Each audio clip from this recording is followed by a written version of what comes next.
बहुत साल पहले घने जंगलों के बीच एक छोटा सा गांव था। गांव के लोग मेहनती और खुशमिजाज थे। बच्चे दिन भर खेलते कूदते रहते। लेकिन गांव के बीचों बीच एक पुराना टूटा हुआ कुआं था, जिस पर कोई पास नहीं जाता था। बुजुर्ग कहते थे कि उस कुएं में एक खतरनाक चुड़ैल कैद है, जिसकी परछाई रात को बाहर निकलती है। एक दिन गांव का एक शरारती लेकिन जिज्ञासु बच्चा अकेले खेलते खेलते उस कुएं तक पहुंच गया।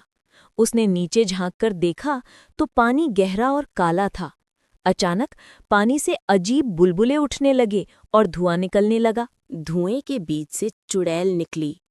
लंबे सफेद बाल, फटे पुराने कपड़े, आंखों में लाल चमक और लंबे नुकीले नाखून। वो बच्चे को देखकर डरावनी हंसी हंसने लगी। अब तू कभी गांव नहीं लौटेगा। और फिर उसने जादू करके बच्चे को मिट्टी का कठपुतला बना दिया। जब बच्चा घर नहीं लौटा तो पूरा गांव परेशान हो गया। लोग ढूंढते ढूंढते कुएं तक पहुंचे, लेकिन वहां बस मिट्टी का कठपुतला पड़ा था। सभी समझ गए कि चुड़ैल फिर से आजाद हो चुकी है। गांव के पंडित ने बच्चों और बड़ों को बुलाकर बताया, उस चुड़ैल की असली जान कुएं में नहीं है। उसकी शक्ति एक लोहे की तावीज में छिपी है, जिसे उसने सालों पहले एक पुराने पीपल के पेड़ की जड़ों के नीचे छिपा दिया था। जब तक वह तावीज नहीं टूटेगा, चुड़ैल को कोई हरा नहीं सकता। गांव के 4-5 बहादुर बच्चों ने तय किया कि वे ताबीज निकालेंगे। रात का समय चुना गया। सब बच्चों के हाथ में लालटेन और पत्थर थे। उनके चेहरों पर डर भी था, लेकिन दोस्त को बचाने का साहस भी। रात के अंधेरे में बच्चे जंगल के बीच उस पुराने पीपल के पेड़ तक पहुंचे। पेड़ बहुत बड़ा और डरावना था। उसकी जड़ों के बीच से हवा ऐसी आवाज कर रही थी जैसे कोई फुसफुसा रहा हो।